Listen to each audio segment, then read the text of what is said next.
Hey guys, welcome back to my channel. Um, Today we're gonna talk about some parts of the human body. We're gonna talk about some bones. So now I'm gonna begin to read. How many bones are in your hand and your feet? So let's find this out, okay? The ends of your arms are very handy. Hands are the ultimate multi-purpose tools used to push and pull, lift and hold, grasp and manipulate your feet. Wait, sorry, full stop. Your feet, however, only have to do one thing really well: keep you upright. Doing these jobs involves a lot of bones, 27 in each hand and 26 in each foot. That's 106 bones altogether, which is more than all your other bones combined. How it works: pinch your thumb together with the tip of each finger. Only humans can do this. It's a unique ability that allows you to handle objects with more skill than any other animal. Your special thumbs allow you to grip objects in two main ways. The power grip is used to grasp an object tightly with your fingers and thumb wrapped around it. You use this grip to climb, throw balls, and hold heavy objects. The precision grip is used to hold small objects between the tips of one or more fingers and thumb. It isn't as strong as the power grip, but it's useful for fiddly tasks like tying shoelaces and writing. Your foot bones are arranged in much the same way as your hand bones. However, foot bones are thicker to support your weight, and toe bones are shorter than finger bones, as they never need to grasp things. More than the half the bones in the human skeleton are in the hands and feet.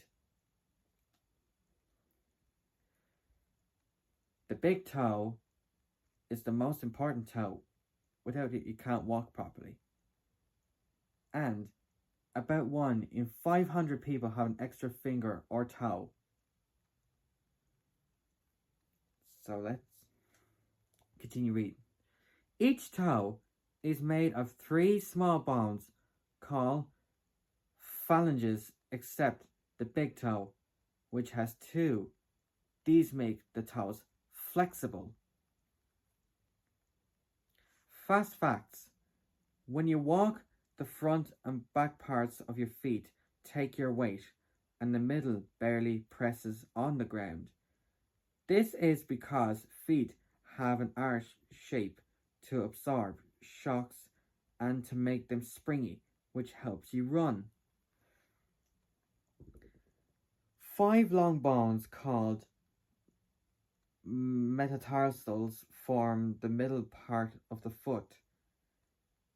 They help make your feet springy as you walk. The heel bone is the largest and strongest bone in your foot. When you walk or run, this bone takes all your weight as you put each foot down.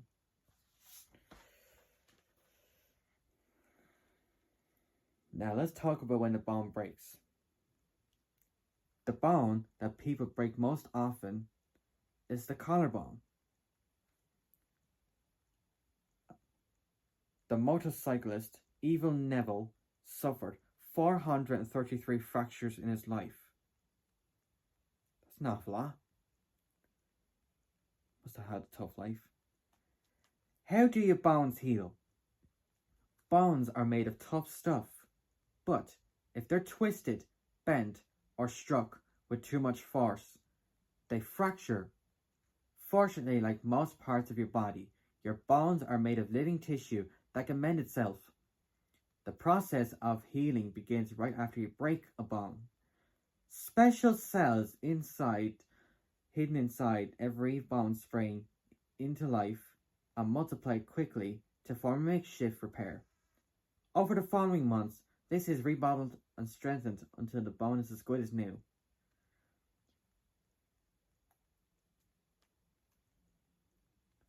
So let's talk about the other part about the bones. So, about this broken bone, you know it can take a year or more for a broken bone to heal perfectly and regain its full strength. Yeah? Broken bones can be very painful, but the pain is good for you. Pain makes you keep an injured part of the body still while it heals. When doctors treat fractures, they sometimes have to realign the broken parts before the bone heals.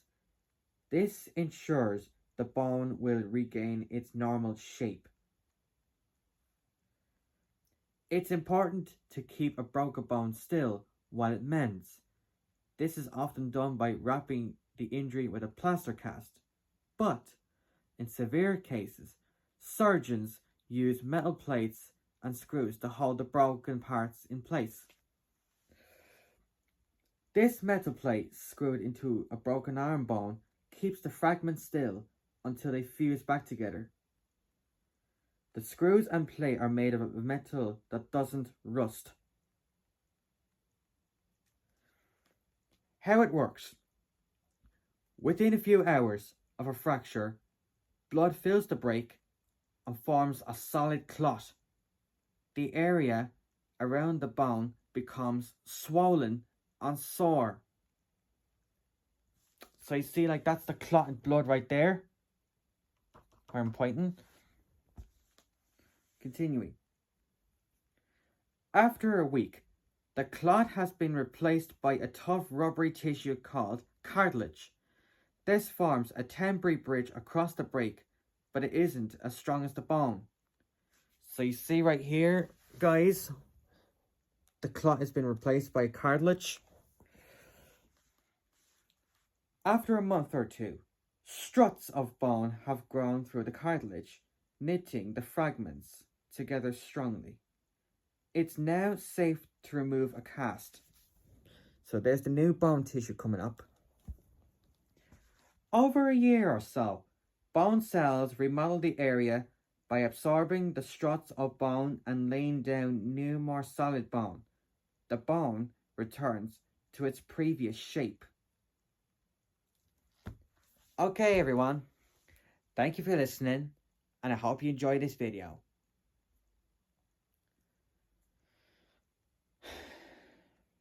Until next time, bye for now.